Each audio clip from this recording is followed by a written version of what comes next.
nitoke Rongai hadi Tao na so mbili. Aje.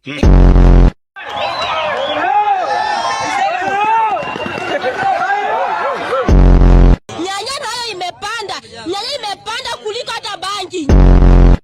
Kwa hivyo. Na kama mafuta itapunguka bei, next Monday tuna declare total shutdown. Monday to Sunday. Haki bei ya mafuta imepanda.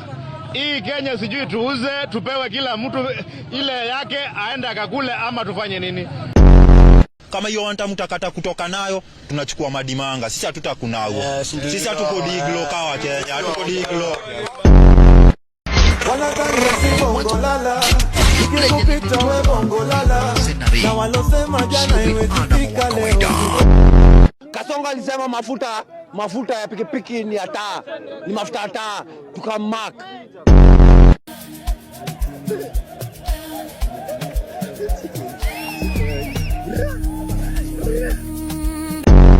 Napata usingizi ndani ya gari kuashiria kwamba shughuli za kibiashara zimeathirika pakubwa. Mbona umejipaka kitu kwenye mdomo? Okay, mimi kusema ukweli najua tear gas inaweza kuja anytime. Ya maoni kutoka kwa wakazi hapa, kuna maafisa wa polisi pia wako hapa, wamekuja kushika doria. Kiwaona ndio hawa wako kwenye shughuli zao wakihakikisha